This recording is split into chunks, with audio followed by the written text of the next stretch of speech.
President of the Cooperative Republic of Guyana. I would ask protocol to please escort His Excellency to the podium.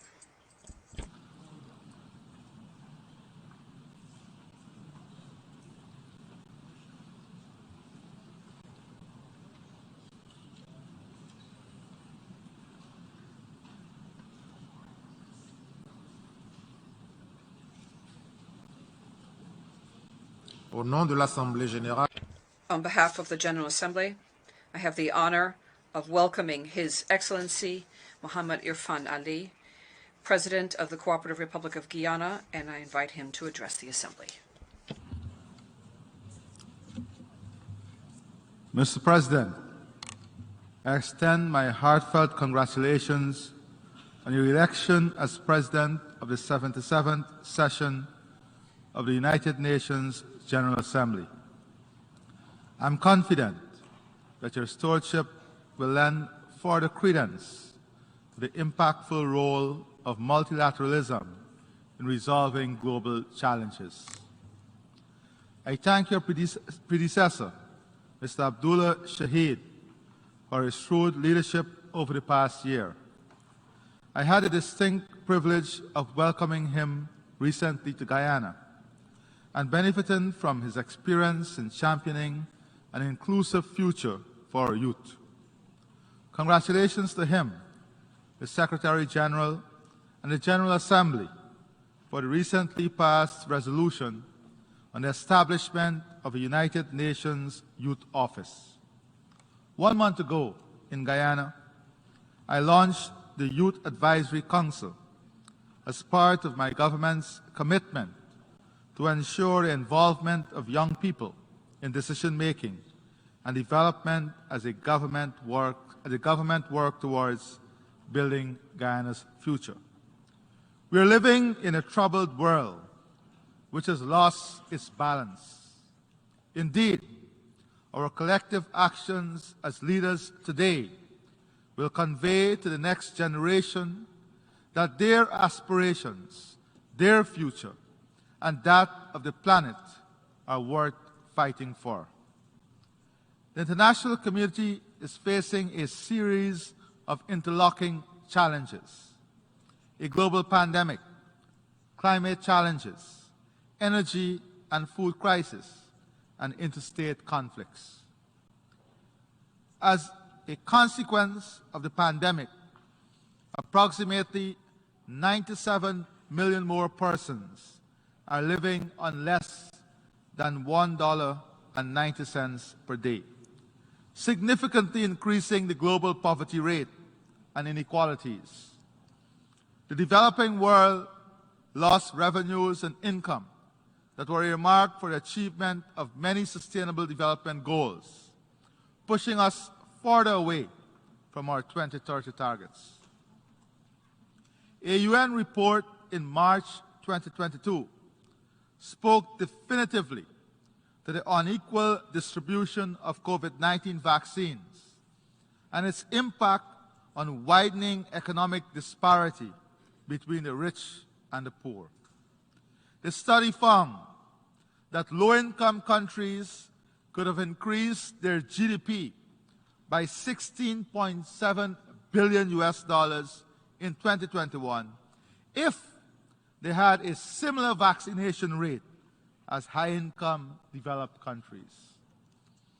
How are we going to address this inequality? How are we going to address this injustice? Guyana's position is that there must be an immediate re-examination of the financing gap and the debt portfolio of the developing countries to open fiscal space and create an opportunity for recovery, bridging the gap and attaining the SDG goals. Guyana welcomes the global initiatives around pandemic preparedness. It is imperative that we collectively discuss how to address any potential pandemic and health threats so that we are better equipped in the future to avoid the inequalities that exist. Mr. President, Excellencies, the global food security problem has disproportionately affected us. The prevalence of moderate and severe food insecurity trended upwards since 2014, with estimated increase in 2020 equaling that of the previous 5 years combined.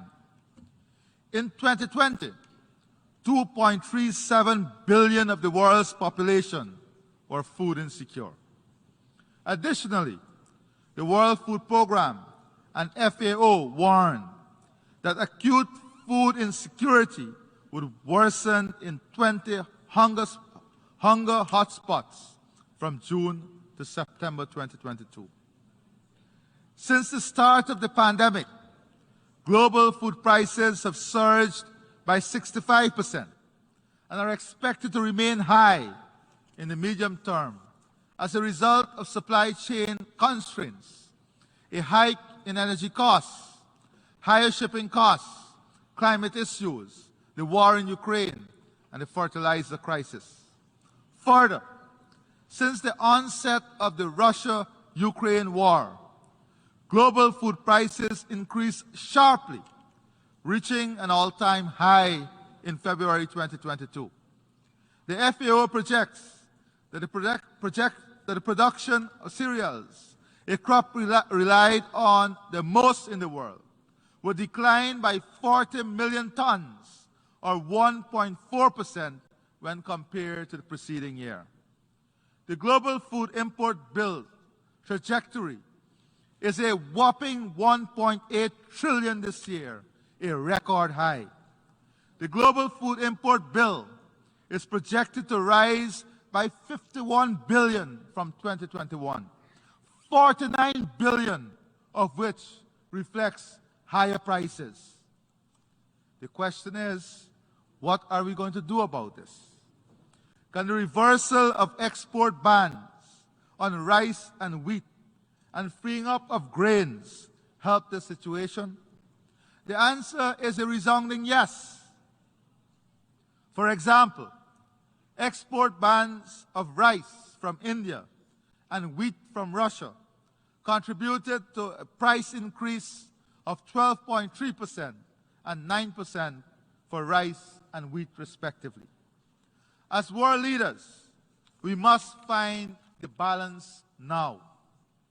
In honoring our commitment to promote peace, stability, respect for territorial integrity and democracy, and the human rights for all, we must work collectively to prevent situations that can widen inequality and create social and economic havoc. Now is the time for us to decide if a new approach is needed to guarantee food security, energy security, climate security, access to health care and quality education, and security from conflicts and wars.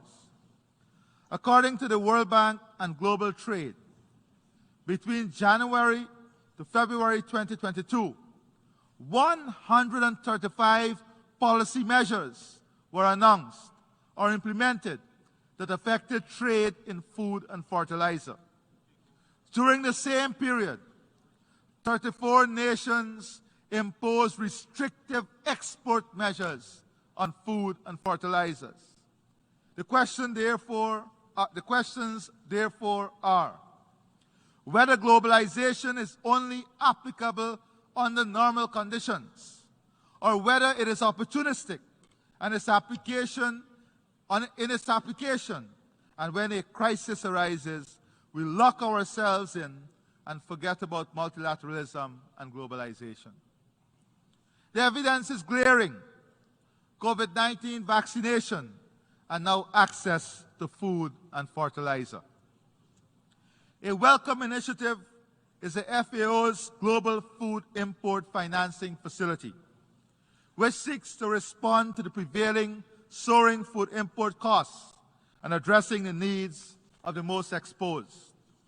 However, there is need to revise the eligibility criteria to accommodate countries beyond the categories of low-income and low-middle-income groups. This narrow grouping heightens the chance that many at-risk, economically vulnerable countries, such as the Caribbean, with large food and food import needs, will be excluded. Mr. President, Excellencies, we all recognize that there is a climate crisis. We must go back to some of the decisions.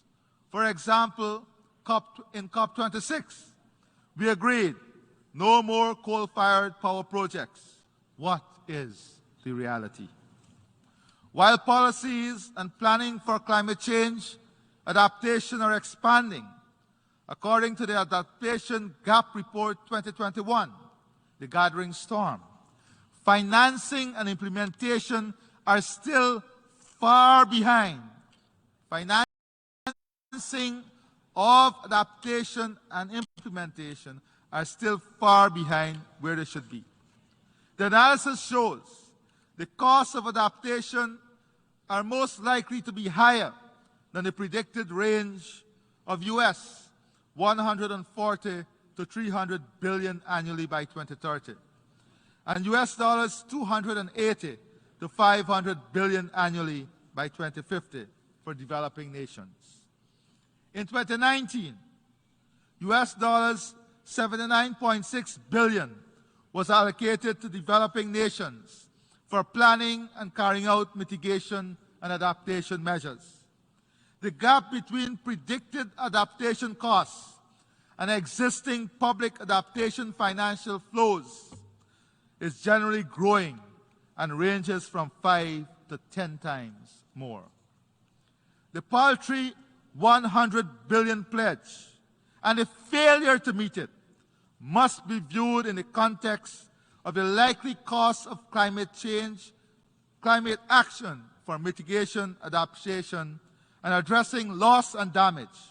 It is not enough. The adoption of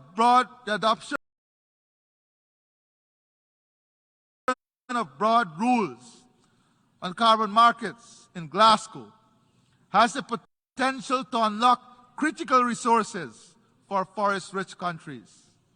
Forested countries like Guyana can potentially earn billions of dollars accessible through the voluntary carbon markets. However, the current approximate price is US $10 per ton on the voluntary market, whilst according to an IMF report, the price should be closer to 70 US dollars per ton. COP27 must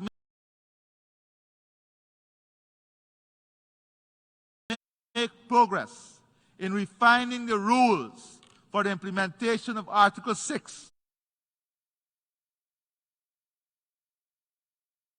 of the Paris Agreement and make decisions that would increase the price of carbon traded in voluntary carbon markets.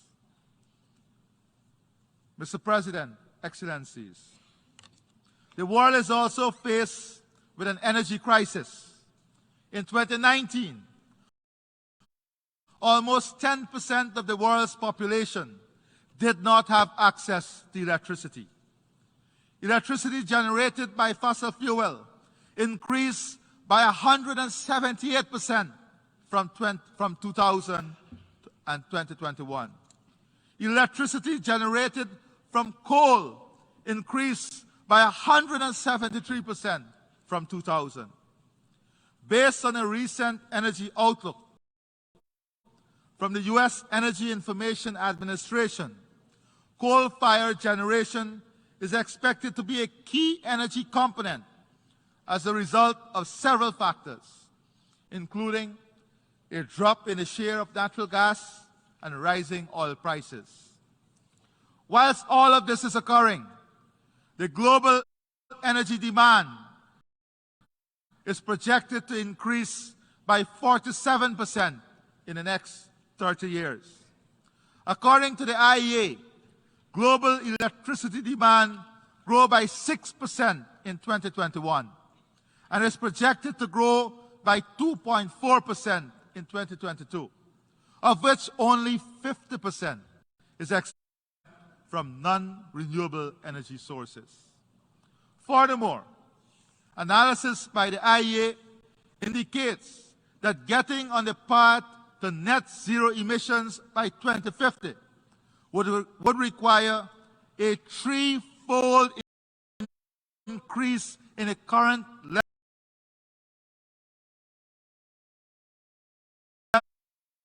level of investments in the clean energy transition to about $4 trillion by 2030. The question is, therefore, how do we realistically strike this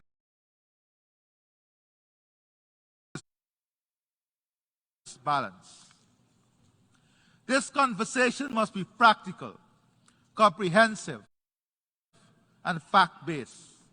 We all recognize that adjustments must be made to save our planet.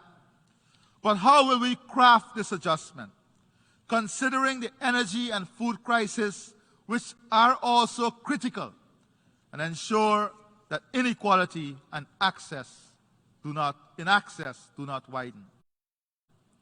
In this energy transition, fossil fuel remains necessary. In this context, we are convinced that new entrants like Guyana must be part of this balanced approach. Even as a new entrant, Guyana proposed at COP26 the removal of subsidies from fossil fuel production and advocated the need for a strong global carbon price.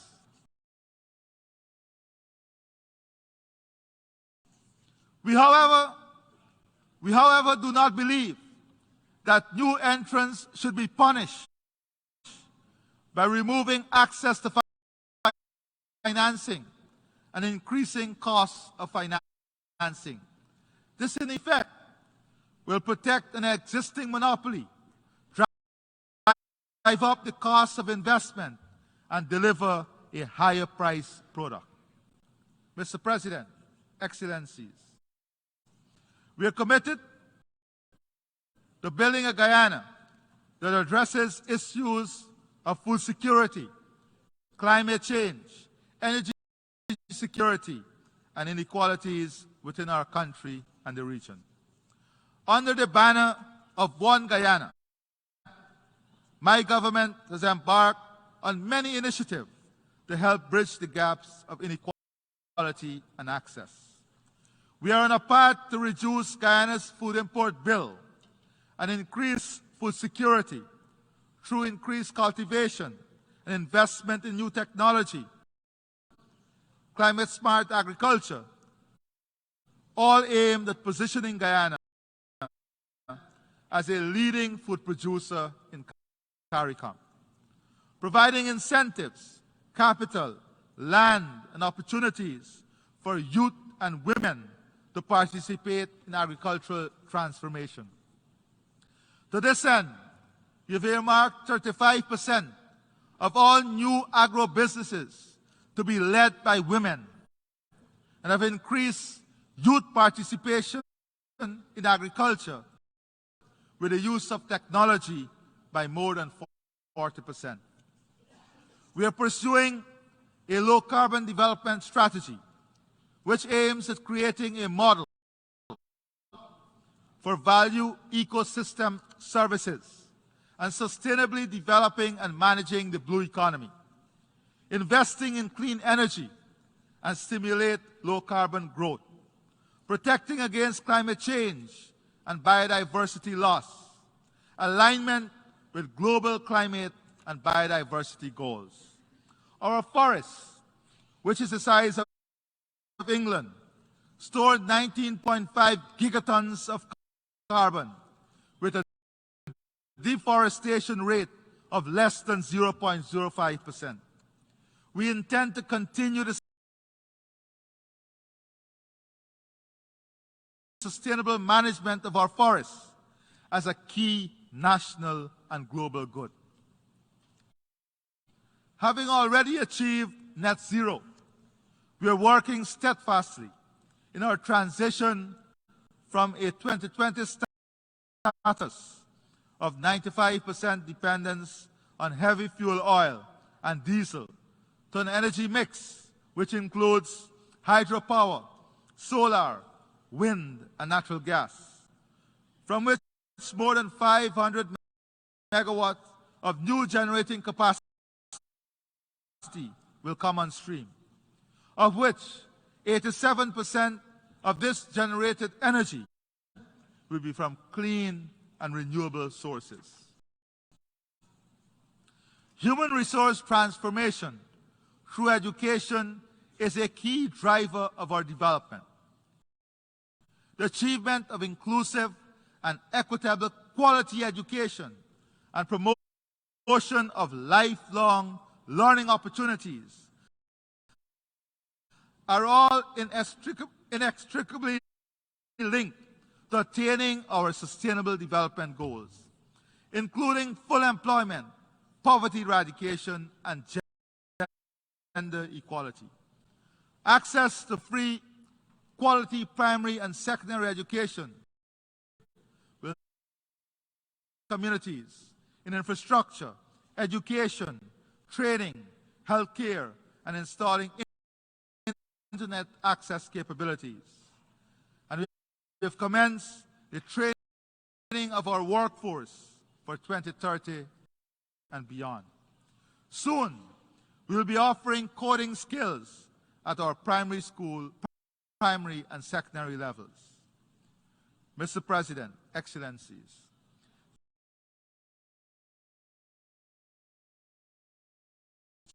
gender equality and the empowerment of women and girls in all spheres of life, of national life, is a priority.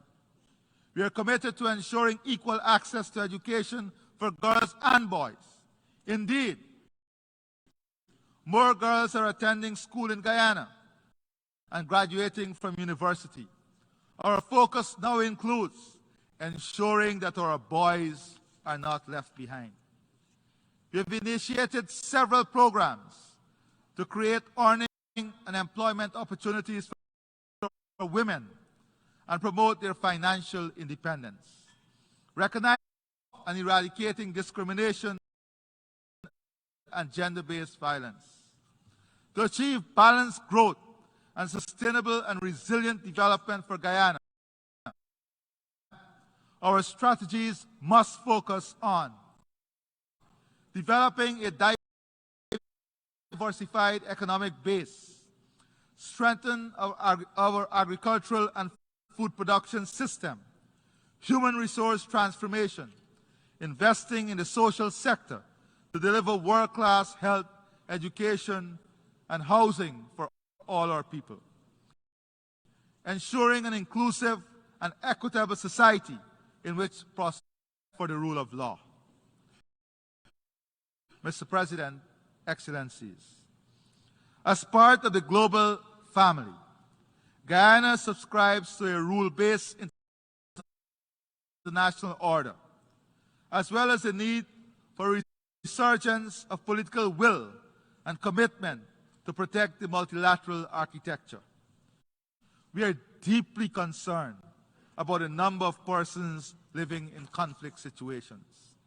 The ongoing war in Ukraine is having terrible effects on the region and country, the impact of which are disproportionately felt by women and children. We urge a speedy and peaceful resolution of the conflict and express support for the efforts of the United Nations Secretary General in this regard. In our own region, we again join the overwhelming majority of members of the international community in reiterating Guyana's rejection of the sanctions imposed on the Republic of Cuba. Guyana also restates its solidarity with the Palestinian people and its support for their dignified existence in their own homeland in accordance with a two-state solution. Guyana does not condone or support the threat of or use of force in relations between states or in the resolution of disputes. Consistent with the Charter of the United Nations, Guyana subscribes to the use of peaceful means to settle disputes. In this context, Guyana thanks